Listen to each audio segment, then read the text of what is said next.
At first glance, he looked like any ordinary teenager. Baggy jeans, floppy hair, obsessed with video games and microwave pizza.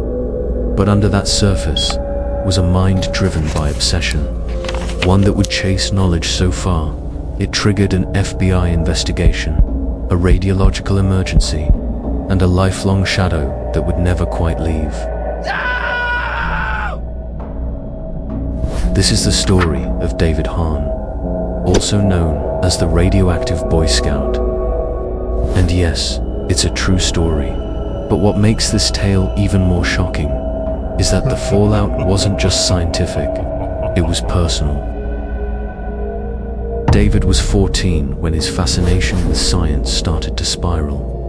While other kids were building tree houses, David was reading declassified Manhattan Project documents and running chemistry experiments in his mom's basement.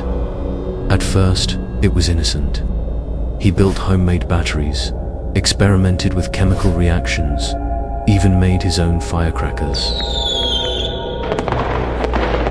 But by the time he turned 16, his sights were set much higher. He didn't just want to learn about nuclear energy. He wanted to build a nuclear reactor.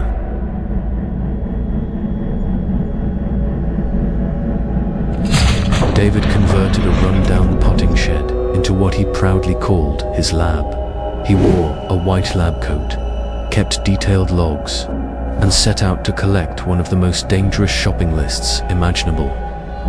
Using fake identities, he contacted government agencies and nuclear labs, pretending to be a high school science teacher.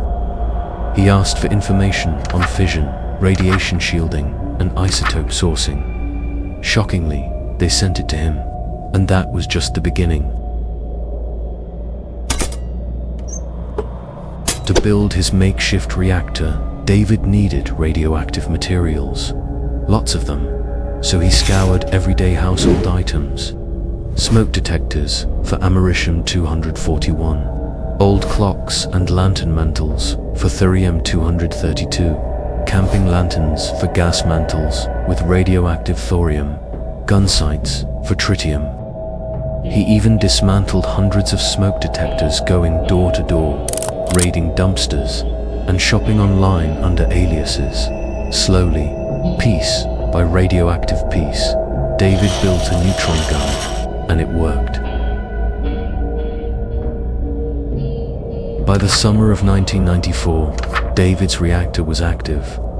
It wasn't powerful enough to generate electricity, but it did emit measurable levels of neutron radiation.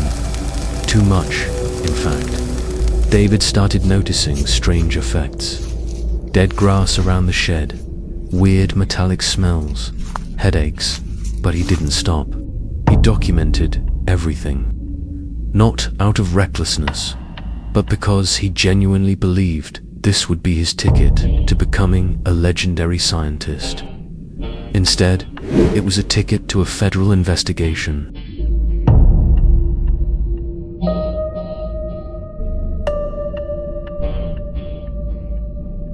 That's how it all unraveled. David had removed parts of his reactor and placed them in the trunk of his car, fearing it was becoming too dangerous. A chance police stop-in related to his reactor led officers to peek inside his vehicle. Inside were radiation-soaked components and notes filled with alarming terminology: isotopes, fusion, neutron sources. The police called the FBI, then the Nuclear Regulatory Commission, then the EPA. What followed was nothing short of surreal. The backyard shed was sealed off as a radiological hazard site.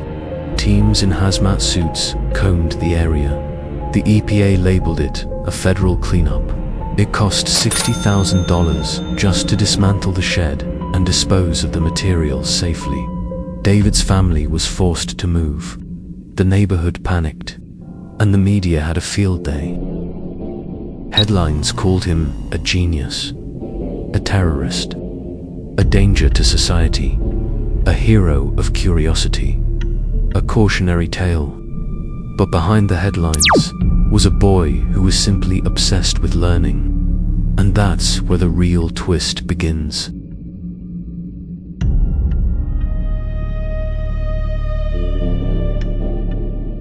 The FBI didn't charge him with terrorism. He was too young, and they didn't want to discourage scientific passion. But the consequences stuck. He was never the same.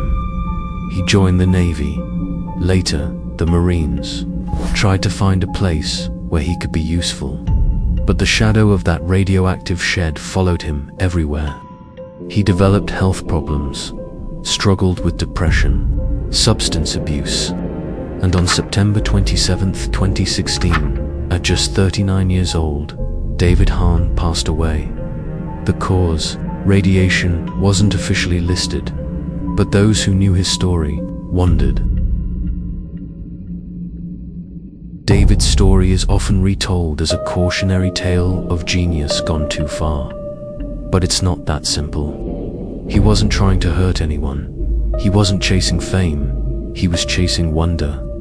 In a world that often punishes curiosity, David's passion burned to hot literally, and, without proper guidance, it consumed him. He built a reactor in a shed at 16 years old. He succeeded in splitting atoms, but not in containing the fallout. Because sometimes, the most dangerous chain reaction isn't nuclear, it's personal. Subscribe for more unbelievable but true tales that end with a twist you'll never see coming.